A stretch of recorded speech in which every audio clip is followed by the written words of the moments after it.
Good morning, dear students. എല്ലാവർക്കും സുഖമല്ലേ? അപ്പോൾ നമ്മൾ ഇന്ന് എടുക്കുന്ന ടോപ്പിക് എന്ന് പറയുന്നത് pollen pistil interaction. അപ്പോൾ കഴിഞ്ഞ ക്ലാസ്സിൽ we studied about gamete transfer, pollination. അപ്പോൾ pollination കഴിഞ്ഞെന്നാൽ pollen grains stigmയിൽ വന്ന് ലാൻഡ് ചെയ്യുന്നു. അപ്പോൾ stigma is the landing place of pollen grains.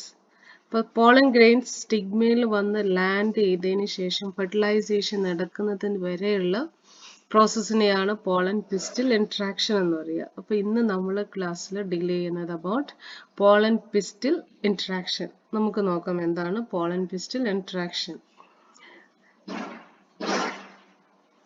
It is the transfer of after the landing of pollen grains. നിങ്ങൾക്ക് ഇവിടെ നോക്കിയാൽ കാണാം സ്റ്റിഗ്മയിൽ പോളൻ ഗ്രെയിൻസ് വന്ന് land ചെയ്തിട്ടുണ്ട്. അതിൽ കുറേ എണ്ണം ജെർമിനേറ്റ് ചെയ്യാൻ തുടങ്ങുന്നു. പോളൻ ജെർമിനേഷൻ എന്ന് പറഞ്ഞാൽ പോളന്റെ ഇൻടൈൻ. എന്താ ഇൻടൈൻ? പോളൻ ഗ്രെയിൻസിന് രണ്ട് ലെയേഴ്സ് ആണ് ഉള്ളത്. Outer layer is known as exine, inter layer is known as intine. അതിൽ ഇന്നർ ലെയർ തിൻ വോൾഡ് ആണ്. അതുപോലെ തന്നെ ജേം പോസിലൂടെ എക്സൈൻ തിൻ ആയിരിക്കുന്ന ഏരിയയിലൂടെ പോളൻ ട്യൂബായിട്ട് എക്സൈൻ പുറത്തേക്ക് വരുന്നു. അപ്പോൾ പോളൻ എക്സൈൻ നീണ്ടു വരുന്നതാണ്, ഒരു ട്യൂബ് പോലെ പുറത്തേക്ക് നീണ്ടു വരുന്നതിനെയാണ് പോളൻ ട്യൂബ് എന്ന് പറയുക. ഇപ്പൊ കാര്യങ്ങൾ മനസ്സിലായിട്ടുണ്ടാവും. അപ്പോൾ പോളൻ ഗ്രെയിൻ ഷെഡ് ചെയ്യുന്ന സമയത്ത്, റിലീസ് ചെയ്യുന്ന സമയത്ത് അതിൽ ഒരു 60% പ്ലാന്റ്സിലും 2 മെയിൽ ഗമേറ്റ്സ് കൂടി ഡെവലപ്പ് ചെയ്തിട്ടുണ്ട്. പക്ഷെ ഒരു 40% പ്ലാന്റ്സിന് പോളൻ ഗ്രെയിൻ സ്റ്റിഗ്മയിൽ വന്ന് ലാൻഡ് ചെയ്ത് പോളൻ ഗ്രെയിൻസ് ജെർമിനേറ്റ് ചെയ്യാൻ തുടങ്ങുമ്പോഴാണ് ജനറേറ്റീവ് സെല്ല് 2 മെയിൽ ഗമേറ്റ് ആയിട്ട് ഡെവലപ്പ് ചെയ്യുക. അപ്പോൾ നിങ്ങൾക്ക് നോക്കിയാൽ കാണാം പോളൻ ട്യൂബ് ഇങ്ങനെ വളർന്നു വരുന്നു. ഈ പോളൻ ട്യൂബിന്റെ അഗ്രഭാഗത്തായിട്ട് പോളൻ ഗ്രെയിൻസിലെ ഭാഗങ്ങൾ, അതായത് ട്യൂബ് സെല്ല് ഉണ്ടായിരുന്നു. അപ്പൊ ട്യൂബ് സെല്ലിലെ പ്രോട്ടോപ്ലാസം, ട്യൂബ് ന്യൂക്ലിയസ്, അതുപോലെ 2 മെയിൽ ഗാമീറ്റ്സ്. ഇത്രയും കാര്യങ്ങൾ പോളൻ ട്യൂബിലേക്ക് ഡിസ്ചാർജ് ചെയ്തിട്ടുണ്ട്. അപ്പോൾ പോളൻ ട്യൂബിന്റെ അഗ്രഭാഗത്ത് ഏറ്റവും ടിപ്പിലായിട്ട് വെജിറ്റേറ്റീവ് ന്യൂക്ലിയസ്, പിന്നെ കുറച്ച് പ്രോട്ടോപ്ലാസം, അതിൽ 2 മെയിൽ ഗാമീറ്റ്സ്. ഈ പോളൻ ട്യൂബ് സ്റ്റിഗ്മാറ്റിക് സർഫസിലൂടെ വളർന്ന് സ്റ്റൈലിലൂടെ വളർന്ന് ഓവറിയിലെത്തി. ഓവറിയിലൂടെ നോക്കിക്കേ എംബ്രിയോ സാക്കിനുള്ളിലേക്ക് എൻട്രി ചെയ്യുന്നു. അപ്പൊ 2 മെയിൽ ഗാമേറ്റ്സിനെ വഹിച്ചുകൊണ്ട്, അല്ലെങ്കിൽ 2 മെയിൽ ഗാമേറ്റ്സിനെ ക്യാരി ചെയ്ത് പോളൻ ട്യൂബ് എംബ്രിയോ സാക്കിലെത്തുന്നു. അപ്പൊ പോളൻ ലാൻഡ് ചെയ്ത് പോളൻ ജെർമിനേഷൻ മുതൽ പോളൻ ട്യൂബ് എംബ്രിയോ സാക്കിനുള്ളിൽ എത്തുന്നത് വരെയുള്ള പ്രോസസ്സിന് പറയുന്ന പേരാണ് പോളൻ പിസ്റ്റൽ ഇന്ററാക്ഷൻ. അപ്പൊ നമുക്കറിയാം ഒരു സ്റ്റിഗ്മാറ്റിക് സർഫസിൽ കാറ്റത്ത്, അതുപോലെ തന്നെ വിവിധ തരത്തിലുള്ള ഇൻസെക്ട്സ് വഴിയൊക്കെ ആയിട്ട് ഒരുപാട് പ്ലാന്റ്സ് ഉണ്ട്. ഒരു വെറൈറ്റി ഓഫ് പ്ലാന്റ്സിന്റെ പോളൻ ഗ്രെയിൻസ് സ്റ്റിഗ്മാറ്റിക് സർഫസിൽ വന്നെത്തും. സെയിം പ്ലാന്റിന്റെ പോളൻ ഗ്രെയിൻ മാത്രമൊന്നുമല്ല. പക്ഷെ എങ്ങനെയാണ് ഇവര് സെയിം ആയിട്ടുള്ള പോളൻ ഗ്രെയിനിനെ സെലക്ട് ചെയ്യുക? അപ്പൊ സെയിം പോളൻ ഗ്രെയിനിനെ, അവർക്ക് യോജിച്ച തരത്തിലുള്ള പോളൻ ഗ്രെയിനിനെ സെലക്ട് ചെയ്യുന്നു. അങ്ങനെ യോജിച്ച പോളൻ ഗ്രെയിൻ എന്ന് പറയുന്നതിനെയാണ് കോമ്പാറ്റബിൾ എന്ന് പറയും. ഈ പോളൻ ഗ്രെയിൻസും സ്റ്റിഗ്മാറ്റിക് സർഫസും തമ്മിൽ ഒരു നീണ്ട ഡയലോഗ് ഉണ്ടെന്ന് പറയുന്നത്. ഇപ്പൊ പെണ്ണ് കാണാനൊക്കെ പോയി കഴിഞ്ഞാൽ പെണ്ണും ചെറുക്കനും തമ്മിൽ സംസാരിച്ച് ഇഷ്ടപ്പെടുന്നത് പോലെ ഇവിടെ പോളൻ ഗ്രെയിൻസും സ്റ്റിഗ്മ തമ്മിൽ നീണ്ട ഡയലോഗുകൾ. ഈ ഡയലോഗുകൾ എന്ന് പറയുന്നത് കെമിക്കൽസിലൂടെയാണ് കേട്ടോ. ഇപ്പൊ കെമിക്കൽസ്, അപ്പൊ റൈറ്റ് ടൈപ്പ് ഓഫ് കെമിക്കൽസ് ആണെങ്കിൽ അവർ ആ പോളൻ ഗ്രെയിനിനെ സെലക്ട് ചെയ്യുന്നു. അപ്പൊ നീണ്ട ഒരു ഡയലോഗ്, പോളൻ ഗ്രെയിനും സ്റ്റിഗ്മയും തമ്മിൽ നീണ്ട ഡയലോഗ് നടത്തി യോജിച്ച തരത്തിലുള്ള കോമ്പാറ്റബിൾ ആയിട്ടുള്ള പോളൻ ഗ്രെയിനെ സെലക്ട് ചെയ്യുന്നു. ആ പോളൻ ഗ്രെയിൻ മാത്രമേ അവിടെ ജെർമിനേറ്റ് ചെയ്യുള്ളൂ. ജെർമിനേറ്റ് ചെയ്യാന്ന് പറഞ്ഞാൽ പോളൻ ട്യൂബ് വളർന്ന്, അപ്പൊ സ്റ്റിഗ്മയിൽ ഈ പോളൻ ട്യൂബ് ചില ഡൈജസ്റ്റീവ് എൻസൈംസ് ഒക്കെ റിലീസ് ചെയ്യും. ആ ഡൈജസ്റ്റീവ് എൻസൈംസ് സ്റ്റിഗ്മയിലെ ടിഷ്യൂസ്, സ്റ്റൈലിലെ ടിഷ്യൂസ്, ഓവറിയിലെ ടിഷ്യൂസ് ഒക്കെ ഡൈജസ്റ്റ് ചെയ്ത് അവര് എംബ്രിയോ സാക്കിലെത്തും. അതുപോലെ തന്നെ ഇത് ഒരു കെമിക്കൽ കെമിക്കൽസ് മീഡിയേറ്റഡോ, അങ്ങനെ കാൽസ്യം, ബോറോൺ, ഇനിസിറ്റോൾ, ഷുഗർ കോംപ്ലക്സ് ഇവിടെ സ്റ്റൈലിന്റെ ഓവറിയുടെ ആ ഭാഗത്തായിട്ട് ഡെവലപ്പ് ചെയ്യുന്നു. അതും ഇവയുടെ പോളൻ ഗ്രോത്തിനെ സഹായിക്കും. അപ്പൊ പോളൻ ഗ്രോത്ത് എന്ന് പറയുന്നത് കീമോട്രോഫിക് എന്നാണ്. കീമോട്രോഫിക് എന്ന് പറയുന്നത് ഗ്രോത്ത് മീഡിയേറ്റഡ് ബൈ കെമിക്കൽസ്. കെമിക്കൽസിനോട് പ്രതികരിച്ച് വളരുക. കീമോട്രോഫിക് എന്ന് പറയുന്നത് പോളൻ ട്യൂബിന്റെ ഗ്രോത്ത്.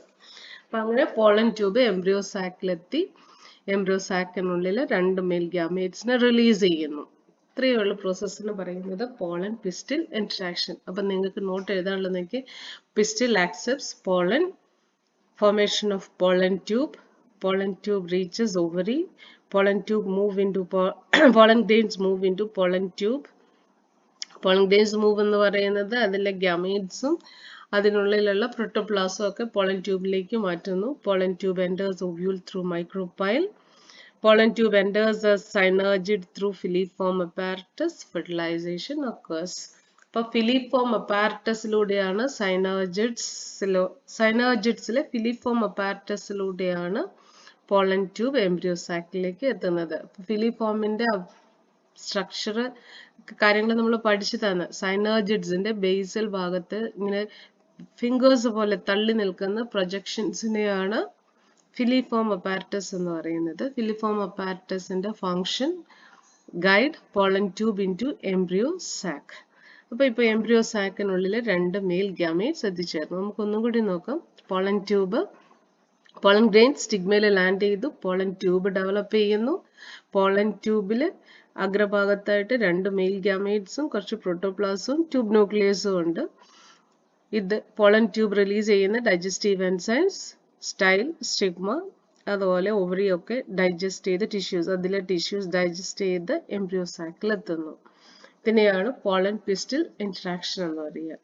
അപ്പോൾ 2 മെയിൽ ഗ്യാമേറ്റ്സ് എംബ്രിയോ സാക്കിൽ എത്തിക്കഴിഞ്ഞാൽ പിന്നെ നടക്കുന്നത് ഫെർട്ടിലൈസേഷൻ ആണ്. എംബ്രിയോ സാക്കിനുള്ളിൽ മെയിൽ ഗ്യാമേറ്റ് ഉണ്ട്, സൈനർജിഡ്സ് ഉണ്ട്, ചെലാസൽ ആൻഡിൽ ആന്റിപോഡൽസ് ഉണ്ട്, അതുപോലെ തന്നെ 2 പോളാർ ന്യൂക്ലിയൈ. അപ്പൊ നമുക്ക് നോക്കാം ഫെർട്ടിലൈസേഷൻ. ഫെർട്ടിലൈസേഷന്റെ വേറൊരു പേരാണ് syngamy. The process of fusion of male gamete with a female gamete to form a single cell called zygote is called fertilization. Always remember zygote is diploid. That is universal fact. Male gamete, female gamete always haploid and zygote always diploid. ആൻജിയോസ്പേംസിന്റെ പൂക്കുന്ന ചെടികളുടെ ഒരു പ്രത്യേകത എന്ന് പറയുന്നത് fertilization is called double fertilization. ആൻജിയോസ്പേംസിലെ fertilization double fertilization ആണ്. എന്തുകൊണ്ട് ഡബിൾ ഫെർട്ടിലൈസേഷൻ എന്ന് വിളിക്കുന്നു? പരീക്ഷയ്ക്ക് എപ്പോഴും ചോദിക്കുന്ന ഒരു ക്വസ്റ്റ്യൻ ആണ്, വരാൻ സാധ്യതയുള്ളതാണ്, നിങ്ങൾ പഠിച്ചിരിക്കുക. ആൻജിയോസ്പേംസിന്റെ എംബ്രിയോ സാക്കിനുള്ളിൽ 2 ഫെർട്ടിലൈസേഷൻ നടക്കുന്നുണ്ട്. ഒന്ന് നോക്കിക്കേ, എഗ്ഗും സ്പേമും കൂടി ചേർന്ന് സൈഗോട്ട് ഫോം ചെയ്യുന്നു. സ്പേമും പോളാർ ന്യൂക്ലിയൈ, സെൻട്രലിലെ 2 ഹാഫ് പ്ലോയിഡ് ന്യൂക്ലിയസ് വരുന്നില്ലേ, അതിനെയാണ് പോളാർ ന്യൂക്ലിയൈ. പോളാർ ന്യൂക്ലിയയും സ്പേമും ചേർന്ന് ഫ്യൂസ് ചെയ്ത് പ്രൈമറി എൻഡോസ്പേം ന്യൂക്ലിയസ്, അഥവാ നമ്മൾ എന്ത് വിളിക്കും, പെൻ എന്ന് പറയും. PEN. ഇത് ഇമ്പോർട്ടൻ്റ് ആണ്, പരീക്ഷയ്ക്ക് ചോദിക്കാവുന്ന ഒരു ക്വസ്റ്റ്യൻ ആണ്. ഇത് നിങ്ങൾ ഇങ്ങനെ തന്നെ പഠിക്കുക. അപ്പൊ കഴിഞ്ഞ വർഷം നമ്മൾ പഠിച്ചിട്ടുണ്ട് ഡബിൾ ഫെർട്ടിലൈസേഷൻ എന്ന് പറഞ്ഞാൽ എഗ്ഗും സ്പേമും ഫ്യൂസ് ചെയ്ത് സൈഗോട്ട് ഫോം ചെയ്യുക. സ്പേമും പോളാർ ന്യൂക്ലിയയും ചേർന്ന് പ്രൈമറി എൻഡോസ്പേം ന്യൂക്ലിയസ് ഫോം ചെയ്യുന്നു.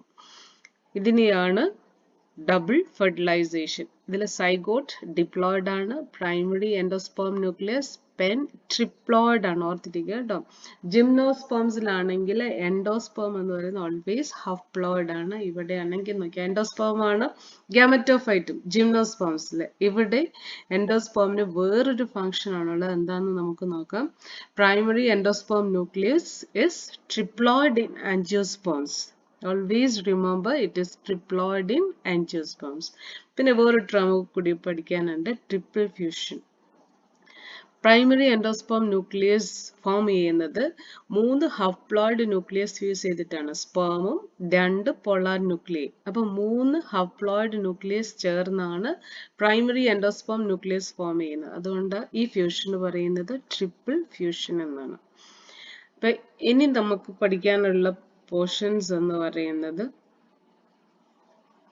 After fertilisation, post fertilisation. നമ്മൾ already 3 ഇവന്റ്സിൽ pre-fertilization, then fertilization. Now we are going to study post-fertilization. Post-fertilization ചെറിയൊരു ടോപ്പിക് കൂടിയുണ്ട്, ആർട്ടിഫിഷ്യൽ ഹൈബ്രിഡൈസേഷൻ. അപ്പൊ ഇത് നമ്മൾ അടുത്ത ചാപ്റ്ററിൽ ഇതൊന്നും കൂടി പഠിക്കുന്നതാണ്. അതുകൊണ്ട് ഞാൻ ജസ്റ്റ് ഇങ്ങനെ അങ്ങ് പറഞ്ഞു പോകുന്നു. നിങ്ങൾ ഇതിന്റെ ഇത്രയും പോയിന്റ്സ് മാത്രം ഹാർട്ട് ചെയ്ത് വെക്കുക കേട്ടോ. ആർട്ടിഫിഷ്യൽ ഹൈബ്രിഡൈസേഷനിൽ ഫസ്റ്റ് ചെയ്യുന്നത് പാരന്റ്സിനെ സെലക്ട് ചെയ്യുക. നമ്മൾ ഉദ്ദേശിക്കുന്ന ഗുണങ്ങളുള്ള പാരന്റ്സിനെ സെലക്ട് ചെയ്യുന്നു. Second step emasculation. ഇമാസ്കുലേഷൻ എന്ന് പറയുന്നത് ബൈസെക്ഷൽ ഫ്ലവർ ആണെങ്കിൽ അതിലെ male sex organ stamen remove ചെയ്യുക. സ്റ്റേമൻ റിമൂവ് ചെയ്യുന്ന അല്ലെങ്കിൽ ആന്തേഴ്സ് ഫീമെയിൽ ഫ്ലവറിൽ നിന്ന് റിമൂവ് ചെയ്യുന്ന പ്രോസസ്സിനെയാണ് ഇമാസ്കുലേഷൻ. നമ്മൾ രണ്ട് പാരന്റ്സിനെ സെലക്ട് ചെയ്തു, ഒന്ന് മെയില് ഒന്ന് ഫീമെയില്. അതിലെ മെയിൽ ഫ്ലവറിൽ നമ്മൾ ഒന്നും ചെയ്യുന്നില്ല, ഫീമെയിൽ ഫ്ലവറിൽ പോളൻ ഗ്രെയിൻ ഫോം ചെയ്യുന്ന ആന്തേഴ്സ് റിമൂവ് ചെയ്യുന്നു. Removal of anthers from female flower. It is only bisexual. Unisexual ആണ് നമുക്ക് ഈ പ്രോസസ് ചെയ്യേണ്ട കാര്യമില്ല, കാരണം അവിടെ ഒരു സെക്സ് ഓർഗൻ മാത്രമേ ഉള്ളൂ. ഇപ്പൊ ബൈസെക്ഷൽ ആയിട്ടുള്ള ഫ്ലവർ ആണെങ്കിൽ നമ്മൾ അവിടെ നിന്നും ഫീമെയിൽ ഫ്ലവറിലെ ആന്തേഴ്സ് റിമൂവ് ചെയ്യുക. ആ പ്രോസസ്സിന് പറയുന്നത് ഇമാസ്കുലേഷൻ. അതിന് ചെയ്തതിനു ശേഷം നമ്മൾ കവർ ചെയ്യുക. ഒന്നെങ്കിൽ ബട്ടർ പേപ്പർ അല്ലെങ്കിൽ പ്ലാസ്റ്റിക് കൊണ്ട്. മെയിൻ ആയിട്ട് ഇപ്പൊ ഉപയോഗിക്കുന്നത് ബട്ടർ പേപ്പറാണ്. ഇപ്പൊ ഫീമെയിൽ ഫ്ലവറും അതുപോലെ മെയിൽ ഫ്ലവറും ആന്തേഴ്സ് മെച്ചുർ ചെയ്യുന്നതിന് മുമ്പ് മെയിൽ ഫ്ലവറും അതുപോലെ ഫീമെയിൽ ഫ്ലവേഴ്സും ഇമാസ്കുലേഷന് ശേഷം കവർ ചെയ്ത് വെക്കുക. ആ പ്രോസസ്സിനെയാണ് ബാഗിങ് എന്ന് പറയുന്നത്. ബട്ടർ പേപ്പർ കൊണ്ടാണ് കവർ ചെയ്യുക. അതിനുശേഷം മെയിൽ ഫ്ലവറിൽ നിന്ന് പോളൻ ഗ്രെയിൻസ് ഒരു ബ്രഷിന്റെ സഹായത്തോടുകൂടി കളക്ട് ചെയ്യുന്നു സ്റ്റിഗ്മാറ്റിക് സർഫസിൽ. ഫീമെയിൽ ഫ്ലവറിലെ സ്റ്റിഗ്മയിൽ കൊണ്ടുവന്ന് ഡസ്റ്റ് ചെയ്യുന്നു. ആ പ്രോസസ്സിനെ ക്രോസിംഗ് എന്ന് പറയും. ക്രോസ് ചെയ്തതിന് ശേഷം ആർട്ടിഫിഷ്യലായിട്ട് ക്രോസ് ചെയ്തതിന് ശേഷം വീണ്ടും നമ്മൾ കവർ ചെയ്യുന്നു. ബട്ടർ പേപ്പർ കൊണ്ട് കവർ ചെയ്യുന്നു, ടാഗ് ചെയ്യുന്നു. അപ്പൊ ഈ കവർ ചെയ്യുന്നതിനെയാണ് വീണ്ടും കവർ ചെയ്യുന്നതിനെയാണ് റീബാഗിങ് എന്ന് പറയുക. അപ്പൊ അതിനുശേഷം നമ്മൾ ഓൾറെഡി ക്രോസ് ചെയ്തിട്ടുണ്ട്. അപ്പൊ മെയിൽ ഫീമെയിൽ ഗമേറ്റ്സ് ഫെർട്ടിലൈസേഷൻ നടക്കും. അവിടെ സീഡ്സ് ഉണ്ടാവും. ആ സീഡ്സ് കളക്ട് ചെയ്യുന്നു. ആ സീഡ്സ് നമ്മൾ നട്ടു വളർത്തി അടുത്ത ജനറേഷൻ ഫോം ചെയ്യുന്നു. അപ്പൊ ആർട്ടിഫിഷ്യൽ ഹൈബ്രിഡൈസേഷനിലെ ഈ 7 സ്റ്റെപ്സ് നിങ്ങൾ ബൈഹാർട്ട് ചെയ്യുക. Selection of parents, emasculation, bagging, crossing, rebagging, collection of seeds, production of F1 generation. Now we are going to study about post-fertilization. അതിൽ കുറച്ച് കാര്യങ്ങൾ മാത്രമേ പഠിക്കുന്നുള്ളൂ. പോസ്റ്റ്-ഫെർട്ടിലൈസേഷൻ എന്ന് പറഞ്ഞാൽ ഫെർട്ടിലൈസേഷൻ കഴിഞ്ഞിട്ടുള്ള ഇവന്റ്സ് ആണ്. ഫെർട്ടിലൈസേഷൻ കഴിഞ്ഞാൽ നടക്കുന്ന ഇവന്റ്സ് എന്ന് പറയുന്നത് എൻഡോസ്പേം ഉണ്ടാവുക, എംബ്രിയോ ഡെവലപ്പ് ചെയ്യുക, അതിനുശേഷം ഒവ്യൂള് സീഡായിട്ട് ഡെവലപ്പ് ചെയ്യുക, ovary into fruit. So today we study about only this development of endosperm. എന്താണ് endosperm? Primary endosperm nuclei PEN, അതിൽ നിന്ന് ഡെവലപ്പ് ചെയ്യുന്ന ടിഷ്യൂ ആണ് എൻഡോസ്പേം. ഈ എൻഡോസ്പേമിന്റെ ഫംഗ്ഷൻ എന്ന് പറയുന്നത് provide food to the developing embryo. വളർന്നുകൊണ്ടിരിക്കുന്ന എംബ്രിയോയ്ക്കും അതുപോലെ ആദ്യത്തെ ഇലകളിലൊക്കെ ഉണ്ടായി അവർ ഫുഡ് സിന്തസൈസ് ചെയ്തെന്ന് വരുന്ന ചില പ്ലാന്റ്സിൽ ഫുഡ് കൊടുക്കുന്ന പാർട്ട് എൻഡോസ്പേം ആണ്. അപ്പൊ എൻഡോസ്പേം എന്ന് പറയുന്നത് supplies food to the growing embryo. ഡൈക്കോട്ടിൽ അവിടം കൊണ്ട് അവസാനിക്കുവേ. മോണോക്കോട്ടിലാണെങ്കിൽ സീഡ്ലിംഗ് ആകുന്നത് വരെയും ഫുഡ് കൊടുക്കുന്നത് എൻഡോസ്പേം ആണ്. അപ്പൊ സീഡ്ലിംഗ് ആവുന്ന സമയത്ത് ഫുഡ് കൊടുക്കുന്നത് ഡൈക്കോട്ടിൽ ഫുഡ് കൊടുക്കുന്ന കോട്ടിലീഡൻസ്. അപ്പൊ മറക്കണ്ട, എൻഡോസ്പേം എന്ന് പറയുന്നത് it is a nutritive tissue, provide food to the growing embryo. അപ്പൊ എൻഡോസ്പേം ഡെവലപ്മെന്റ് ആദ്യം നടക്കും. എംബ്രിയോ ഡെവലപ്പ് ചെയ്യുന്നതിന് മുമ്പ് എൻഡോസ്പേം ഉണ്ടാവണം. ഓക്കെ. ജിംനോസ്പേംസിലെ ഫീമെയിൽ ഗെമറ്റോഫൈറ്റ് എഗ് ഡെവലപ്പ് ചെയ്യുന്നത് എൻഡോസ്പേംസിലെ ടിഷ്യൂസിൽ നിന്നാണ്. ആർക്കിഗോണിയം ഡെവലപ്പ് ചെയ്യുന്നു, ആർക്കിഗോണിയത്തിലെ എഗ് ഡെവലപ്പ് ചെയ്യുന്നു, അങ്ങനെ കുറച്ച് പ്രോസസ് ജിംനോസ്പേംസിൽ. ഫ്ലവറിംഗ് പ്ലാന്റ്സിൽ എൻഡോസ്പേം ഉണ്ടാവുന്നത് എംബ്രിയോ ഡെവലപ്പ് ചെയ്യുന്നതിന് തൊട്ട് മുമ്പായിട്ടാണ്. അപ്പൊ എംബ്രിയോ സാക്കിന്റെ പിക്ചർ നിങ്ങളുടെ ഓർമ്മയിൽ ഉണ്ടാവണം, അല്ലെങ്കിൽ എടുത്തിട്ട് നോക്കുക. എംബ്രിയോ സാക്കിന്റെ സ്ട്രക്ചറിൽ മൈക്രോപൈലാർ എൻഡില് ഒരു സെൻട്രൽ എഗ്ഗും സൈഡുകളിലായിട്ട് സൈനോജിഡ്സും, പിന്നെ ആന്റിപോഡൽസും സെൻട്രൽ 2 ഹഫ്ലോയിഡ് ന്യൂക്ലിയസ്. ഫെർട്ടിലൈസേഷൻ നടന്നാൽ എഗ്ഗ് സൈഗോട്ടായിട്ട് ഡെവലപ്പ് ചെയ്യും. By this time polar nuclei and sperm join ചെയ്ത് ഫ്യൂസ് ചെയ്ത് പ്രൈമറി എൻഡോസ്പേം ന്യൂക്ലിയസ് ഫോം ചെയ്തിട്ടുണ്ട്. അപ്പൊ ഫെർട്ടിലൈസേഷൻ നടന്നു കഴിഞ്ഞാൽ പിന്നെ ബാക്കിയുള്ള ഭാഗങ്ങളൊക്കെ നശിച്ചു പോകും കേട്ടോ. എന്ന് പറഞ്ഞാൽ ഓവറി അല്ല, നശിച്ചു പോകുന്ന പാർട്സ് എന്ന് പറയുന്നത് calyx, corolla, anthers, style, stigma. Ovary മാത്രം അവശേഷിക്കും. എംബ്രിയോ സാക്കിനുള്ളിൽ ആന്റിപോഡൽസും നശിച്ചു പോകുന്നതായിരിക്കും. പിന്നെ എംബ്രിയോ സാക്കിനുള്ളിൽ അവശേഷിക്കുന്നത് സൈഗോട്ട് ഉണ്ട്, primary endosperm nucleus. Primary endosperm ന്യൂക്ലിയസിൽ നിന്നും ഡെവലപ്പ് ചെയ്യുന്നത് endosperm tissue.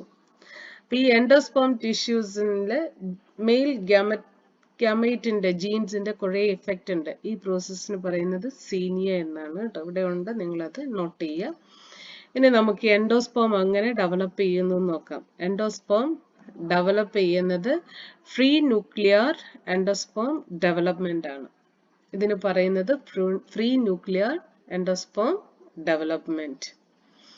Free nuclear endosperm development എന്ന് എഴുതണം കേട്ടോ. ഞാൻ ഇവിടെ ഫ്രീ ന്യൂക്ലിയർ ഡെവലപ്മെന്റ് എന്ന് എഴുതിയിട്ടുള്ളൂ. ഫ്രീ ന്യൂക്ലിയർ എൻഡോസ്പേം ഡെവലപ്മെന്റ് വന്നപ്പോ പറ്റിപ്പോയൊരു മിസ്റ്റേക്ക് ആണ്, നിങ്ങൾ കറക്റ്റ് ചെയ്യുക. ദ പ്രൈമറി എൻഡോസ്പേം ന്യൂക്ലിയസ്, അവിടെ എൻഡോസ്പേം ചേർത്തിട്ടില്ല എന്ന് മാത്രമേ ഉള്ളൂ കേട്ടോ. Primary endosperm nucleus undergoes free nuclear divisions to form numerous nucleus. നിങ്ങൾ നോക്കിക്കേ, അപ്പൊ ഈ എംബ്രിയോ സാക്കിനുള്ളിൽ അവശേഷിക്കുന്നത് സൈഗോട്ടും അതുപോലെ പ്രൈമറി എൻഡോസ്പേം ന്യൂക്ലിയസ് ആണ്. ഈ സൈഗോട്ട് ഡിവൈഡ് ചെയ്ത് എംബ്രിയോ ആകുന്നതിന് മുമ്പ് തന്നെ എൻഡോസ്പേം ഡെവലപ്പ് ചെയ്യണം. കാരണം എൻഡോസ്പേം ആണ് എംബ്രിയോയ്ക്ക് വളരാനുള്ള ഫുഡ് കൊടുക്കുന്നത്. ഇപ്പൊ സൈഗോട്ട് വളരുന്നതിന് മുമ്പായിട്ട് തന്നെ എൻഡോസ്പേം ആദ്യം വെറുതെ മൈറ്റോട്ടിക് ഡിവിഷൻസ്, അതായത് ന്യൂക്ലിയസ് മാത്രം ഡിവൈഡ് ചെയ്യുക. സെൽ ബോൾ ഫോം ചെയ്ത സെൽസ് ആവുന്നില്ല, ന്യൂക്ലിയസ് മാത്രം ഡിവൈഡ് ചെയ്യുന്നു. അങ്ങനെ ഇതിനുള്ളിൽ അനേകായിരം ന്യൂക്ലിയസ് ഫോം ചെയ്യുന്നു. സെൻട്രലിൽ ഒരു വാക്യൂൾ ഫോം ചെയ്യുന്നുണ്ട്. പെരിഫറൽ ആയിട്ട് ഔട്ടർ റീജിയൻസിലേക്കായിട്ടാണ് ന്യൂക്ലിയസ് ഡിവൈഡ് ചെയ്യുന്നത്. പിന്നീട് ഈ ഓരോ ന്യൂക്ലിയസിന് ചുറ്റും സെൽ വാൾ ഡെവലപ്പ് ചെയ്ത് ടിഷ്യൂസ് ഫോം ചെയ്യുന്നു. അപ്പൊ ആദ്യം ന്യൂക്ലിയസ് മാത്രമേ ഡിവൈഡ് ചെയ്യുന്നുള്ളൂ, പിന്നീട് ന്യൂക്ലിയസിന് ചുറ്റും സെൽ വാൾ ഫോം ചെയ്ത് ടിഷ്യൂ ഡെവലപ്പ് ചെയ്യുന്നു. ഈ തരത്തിലുള്ള എൻഡോസ്പേം ഡെവലപ്മെന്റിനെയാണ് ഫ്രീ ന്യൂക്ലിയർ എൻഡോസ്പേം ഡെവലപ്മെന്റ്. 3 തരത്തില് എൻഡോസ്പേം ഉണ്ടാവാം: ഹിലോബിയൽ, സെല്ലുലാർ, അതുപോലെ തന്നെ ഫ്രീ ന്യൂക്ലിയർ എൻഡോസ്പേം ഡെവലപ്മെന്റ്. സെല്ലുലാറിൽ ആദ്യം തന്നെ സെൽ വാളൊക്കെ ഫോം ചെയ്ത് സെൽസ് ആയിട്ട് തന്നെ ടിഷ്യൂ ഡെവലപ്പ് ചെയ്യുന്നു, എൻഡോസ്പേം ടിഷ്യൂ ഡെവലപ്പ് ചെയ്യുന്നു. ഹീലോബിയലാണ് രണ്ട് സൈഡിലും ആദ്യം കംപ്ലീറ്റ് ആയിട്ട് ഫ്രീ ന്യൂക്ലിയർ ഡിവിഷൻസ്, പിന്നെ രണ്ട് സൈഡിൽ സെൽസ് ഫോം ചെയ്യുന്നു. അങ്ങനെ സെൻട്രലിൽ പിന്നീടാണ് ഉണ്ടാവുക. അപ്പൊ അത് 3 തരത്തിലുള്ള, നമുക്ക് ഇവിടെ ഒരു ടൈപ്പ് മാത്രമേ പഠിക്കേണ്ടിയുള്ളൂ, ഫ്രീ ന്യൂക്ലിയർ എൻഡോസ്പേം ഡെവലപ്മെന്റ്. അതില് ഹാഫ് ട്രിപ്ലോയിഡ് ആയിട്ടുള്ള എൻഡോസ്പേം ന്യൂക്ലിയസ് ഡിവൈഡ് ചെയ്യുന്നു, ഫ്രീ ആയിട്ട് ഡിവൈഡ് ചെയ്യുന്നു, സെൽ വാൾ പിന്നീട് മാത്രം ഫോം ചെയ്യുന്നു. അങ്ങനെ ടിഷ്യൂസ് ഫോം ചെയ്യുന്നു. ഇതിനെയാണ് ഫ്രീ ന്യൂക്ലിയർ എൻഡോസ്പേം ഡെവലപ്മെന്റ്. അപ്പൊ നമ്മൾ പഠിച്ച കാര്യങ്ങൾ ജസ്റ്റ് ഒന്നും കൂടി ആദ്യം മുതലേ നോക്കാം. Pollen pistil interaction. Pollen grains land on the stigma, then they germinate and discharge pollen tube into embryo sac. Within the embryo sac, one of the male gamete fuse with the egg to form zygote, and the other male gamete fuse with sperm to other sperm fuse with pollen nuclei to form primary endosperm nuclei. Primary endosperm nuclei provide food to the developing embryo. Then artificial hybridization. In this process, different steps are there: selection of parents, emasculation, bagging, crossing, rebagging, collection of seeds, production of F1 generation. Post-fertilization events include embryo development, maturation of ovule into seed and ovary into fruit, and the primary important embryo development. So endosperm is the nutritive tissue which provide food to the developing embryo. First embryo sac നുള്ളിൽ develop ചെയ്യുന്നത് endosperm ആണ്. Endosperm develop ചെയ്തതിന് ശേഷം മാത്രമേ embryo form ചെയ്യുന്നുള്ളൂ. അപ്പൊ ഇന്നത്തേക്ക് ഞാൻ ഇത്രയും ടോപ്പിക് കൊണ്ട് നിർത്തുവാണ്. അടുത്ത ആഴ്ച വീണ്ടും നമുക്ക് കാണാം. Till then good bye. എല്ലാവരും നല്ല മിടുക്കികളും മിടുക്കന്മാരായിട്ട് വീട്ടിലിരിക്കുന്നു എന്ന് വിശ്വസിക്കുന്നു. സുഖമല്ലേ എല്ലാവർക്കും? പിന്നെ വീട്ടിൽ നിന്ന് പുറത്തൊന്നും ഇറങ്ങാതെ വീട്ടിലിരിക്കുക, നന്നായിട്ട് പഠിക്കുക, ഇമ്പ്രൂവ്മെന്റിന് വേണ്ടിയിട്ട് നിങ്ങൾ പ്രിപ്പയർ ചെയ്യുക. ഒപ്പം വളരെ കുറച്ച് കാര്യങ്ങൾ മാത്രമേ പഠിപ്പിക്കുന്നുള്ളൂ. പഠിപ്പിച്ച കാര്യങ്ങൾ പഠിക്കുക, വീണ്ടും വീണ്ടും ആവർത്തിച്ച് നോക്കണം കേട്ടോ. Thank you. നോട്ട്സ് ഒക്കെ എഴുതാൻ മറക്കരുത്. ഇത് പരീക്ഷയ്ക്കായിട്ട് നിങ്ങൾക്ക് വേണ്ടുന്ന കാര്യങ്ങളാണ്. നിങ്ങൾ അവിടെ ഇവിടെയൊക്കെ പോയിട്ട് കുറേ കാര്യങ്ങളൊക്കെ പഠിക്കുന്നുണ്ടാവും. എന്നാലും നിങ്ങൾ ഞാൻ തരുന്ന നോട്ട്സ് നിർബന്ധമായിട്ടും എഴുതിയെടുക്കണം. ഞാൻ ചോദിക്കൂ കേട്ടോ. Thank you.